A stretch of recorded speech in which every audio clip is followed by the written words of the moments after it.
everybody, and welcome on board the Universal Studio Tour. My name is Robert. I'm going to be your guide for this afternoon as we lift the veil of secrecy on some of Hollywood's hottest filming locations. But just a couple of things before we depart on the tour. First of all, make sure you have a pair of black 3D glasses with you. If you do not yet have a pair, raise your hand nice and high. Get the attention of any of our Studio Tour ambassadors to the left hand. Michael J. Fox had his own camera, and every time the tourists came through snapping their pictures, he ran out and he started taking pictures of them. And as we descend into the studio, either side of the road, you can follow our movie timeline celebrating over 100 years of filmmaking right here at Universal Studios Hollywood. And the studio is so big, we have our own zip code, our own sheriff's department, even our own fire station here to the right-hand side. And the studio itself is divided into two major sections. We have the front lot and the back lot. The front lot is where the majority of our sound stages are. Those are huge state-of-the-art warehouse buildings designed to be 98% soundproof inside for filming interior scenes or scenes which need to be filmed in a completely controlled environment. And then we have the back lot with all of our large-scale exterior set pieces like the Metropolitan City sets. We'll be taking a look at both areas of the studio today, beginning with the front lot, which we are just turning into now. And the first soundstage you can see is here on our left-hand side, soundstage number 12, one of the oldest and largest sound stages here. Its use dates all the way back to the year 1931 and the original Dracula starring Bela Lugosi. And today you can see the soundstage is undergoing a few renovations, and those aren't the only renovations that are happening on the front lot today. A little further ahead, if you keep looking to the right-hand side, you'll see there is a gray building. And we're now entering my very favorite area on the entire lot. This is Courthouse Square, but if, like me, you're a fan of Back to the Future, you may know it as the town square of Hill Valley. And the iconic clock tower still stands here to this day. It's over to the left-hand side. These days it's decorated a little bit differently as a city hall building, as we don't want it to be too recognizable when we film other productions here from Back to the Future. Most recently, the area was used for the newest season of Rutherford Falls, but here on your screens is the cast and crew of Back to the Future. To tell us a little bit more about the area. It was actually the back lot, the Courthouse Square, that inspired the entire climax to Back to the Future. I had scenes up in the clock tower on that ledge. There was a ledge about that wide, and I was standing inside looking at the ledge, and I already had vertigo. And I just thought, there's no way in the world, no way I'm going to stand on that. I was up there for quite a while. Of course, I had a cable.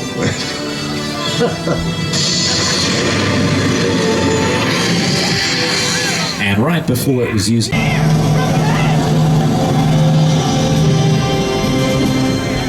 Courthouse Square connects directly to our main New York Street, and as you probably guessed, this street is most frequently used as New York City in shows like Will and Grace, Brooklyn Nine-Nine, Key and Peele, and Marvel's Agents of S.H.I.E.L.D., also in feature films, including the Fast and the Furious franchise, Captain America, The First Avenger, The Amazing Spider-Man 1 and 2, starring Andrew Garfield and Emma Stone, and even Sam Raimi's original Spider-Man trilogy, starring Tobey Maguire and Kirsten Dunst. And here to tell us a little bit more about the street is a New York City native and our co-host, Jimmy Fallon. Hey everyone, welcome to New York! I got my start right here in New York on Saturday Night Live. This is actually my old neighborhood. I once got mugged over there by an old woman, tough lady. This is my favorite hot dog guy. Hey buddy, how's it going? Remember me? No. Just like old times. Gotta love New York City. Hey, I'm walking here! It's cool, guys. I was just walking there. So it's not exactly New York, but a lot of times when you see New York in the movies, it was shot right here on the Universal Metro sets. If you can make it here, you can make it anywhere. Even if you make it here on the Universal lot. And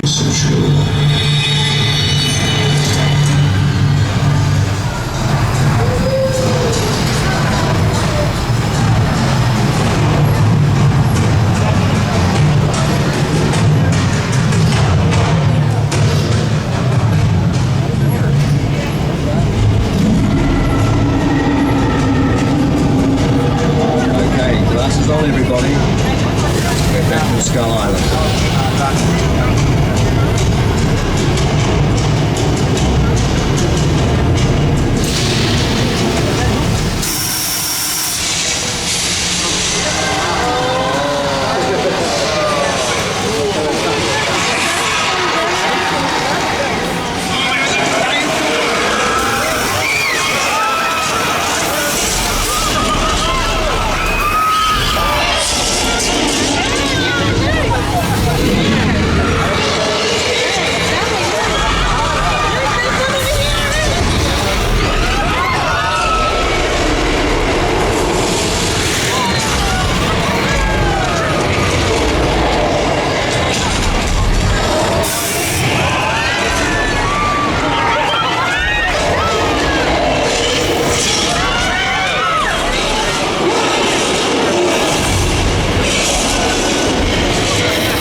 Ladies and gentlemen, King Kong 3C. It's basically the automotive equivalent of an actor. Now, a picture car could just be used in the background. It can be quite simple, but sometimes our picture cars go on to become just as recognizable as the characters that have driven them in film and television.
We've seen a few of the set pieces in real life. Let's take another look at that mobile lab that we had on display, but this time on our screens in the very scene it featured in The Lost World Jurassic Park. This is the same one.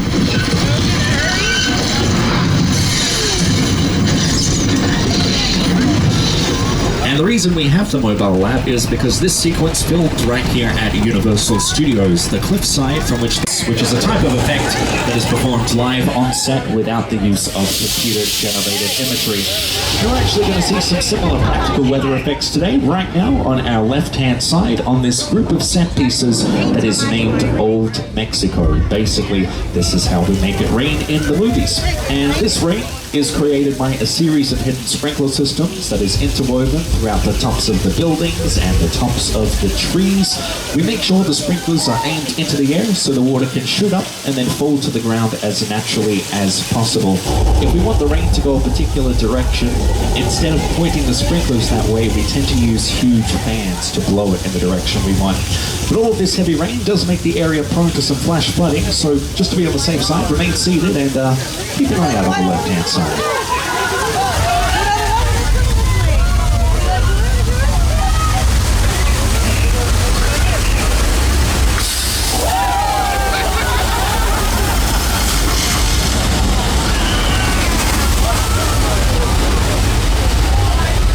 And you may even recognize that flash flood from Lady Gaga's music video Judas, or maybe this scene on your screens from Big Fat Liar, starring Frankie Muniz, Amanda Bynes, and Paul Giamatti. And these set pieces have also been used in other feature films like Indiana Jones and the Kingdom of the Crystal Skull, The Pirates of the Caribbean, and The Curse of the Black Pearl, even Three Amigos, starring Steve Martin, Martin Short, and John. This town ain't big enough for the both of us, Jimmy Fallon. Well, I ain't going anywhere, Jimmy Fallon.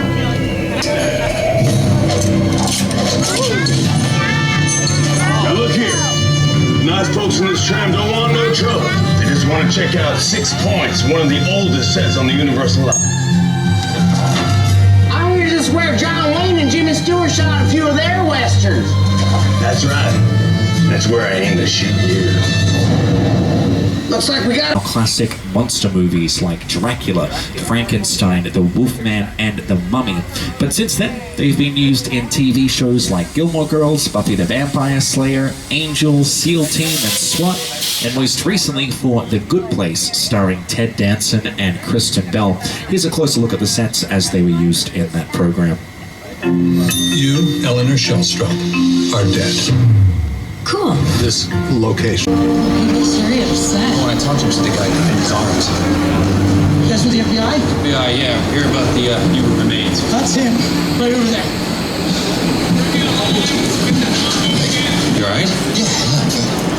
And, okay, just a little tremor there. Remain seated, keep a hold of your personal belongings just to be on the safe side. You should be okay.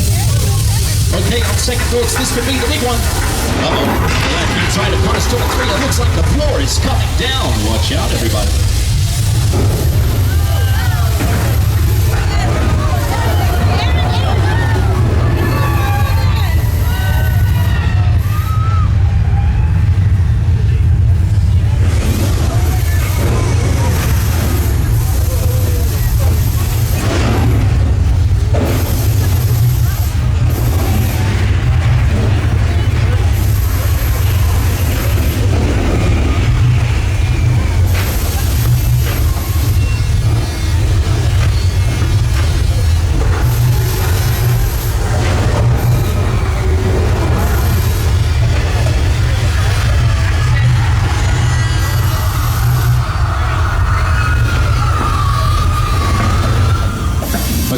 I think the worst of it is over, but at least we didn't get wet. Oh, hang on a second. That doesn't sound good.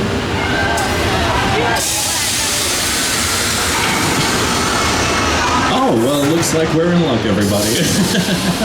Usually that is where the water main breaks, but we're going to get out safe and sound. Now, we didn't see some of the water effects here today. However, I can show them to you on your screens, as those practical effects has a long history here at Universal. It actually used to be Cabot Cove for the TV show Murder, She Wrote, starring Angela Lansbury. And does anyone else see that large grey shark fin swimming around? That is not good. In particular for that diver who's popped up next to the Amity police boat. I sure hope they know they've got company in the water with them this afternoon. Well, if they didn't know before, they certainly know now. Oh dear. Okay, well, in the interest of everyone's comfort and safety on board the tram, we're just going to go ahead and mosey a little further on down this road and take cover behind this large wooden pier covered in red barrels. There's also a yellow barrel with a silver belt floating in the water. That one's filled with shark bait. I'm sure the shark will just grab a hold of that, drag it away, and leave us alone. Uh-oh. Looks like that gas pump came loose back there. That could be a bit of a problem.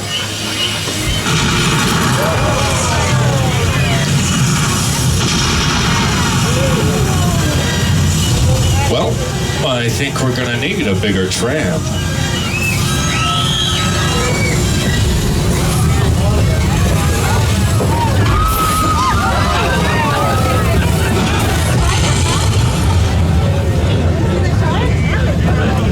And while our mechanical shark here at the studio worked quite well today, unfortunately the same cannot be said for the one used in the movie. It malfunctioned so frequently that filming was delayed for over 100 days.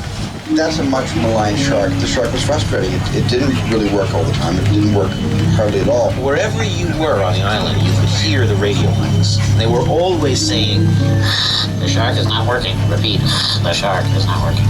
We just waited around. We just waited and waited and waited. The shark worked well enough. Another uninviting looking house that sits up at the top of the hill there.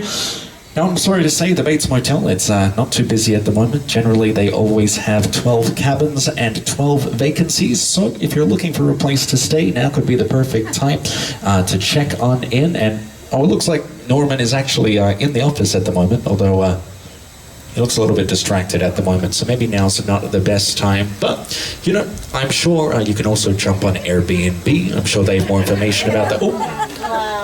Oh. Okay, it looks like Norman is helping a guest check out, so I definitely wouldn't disturb him. In fact, let's not draw any attention to the tram itself, as I hope that we can pass by. Oh, wait, I'm in a microphone, aren't I? Sorry, everybody. Hi, Norman. I promise none of us saw anything, did we, guys? Okay, now, we are going to get out of here, but we do legally have to stay the speed limit, so best of luck, Tram 4.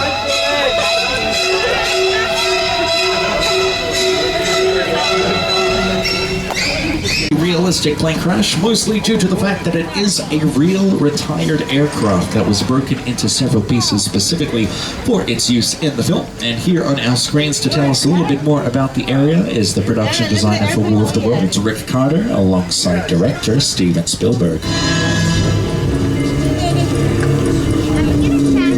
Airplane crash site set is a perfect example of a set that is all designed around a vision that Steven had. When we first began to sit down to talk about the War of the World, I thought, what if the 747 goes down right in a big neighborhood? Because it's just something you don't see. You're doing good. You're doing good. Keep your eyes on me. Listen, listen, I want you to close your eyes, okay? Get them closed.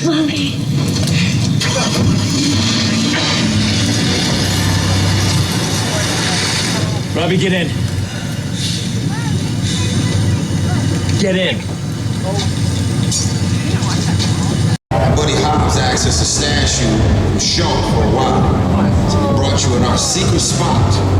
We're having a few friends over, it's a little messy, but it's all good. The more the merrier. Especially you right there in that third row from the sand. So look, see over there? It's Hobbs' urban assault vehicle. Best truck the U.S. government can buy. That work of art back over there was made by my man Tej. Think of it as like a Mona Lisa on wheels. extra work. So did you break it down to them? What's that? You had one job to do, only one. All right, look, guys, we're gonna keep Shaw from finding you, but to keep you safe, we need your help. We don't want the syndicate tracking us, so put away your cameras and turn off your cell phones. One flash or one ringtone could give us away. I need y'all to take this real serious. Okay, pull into the next bay and we'll meet you in there.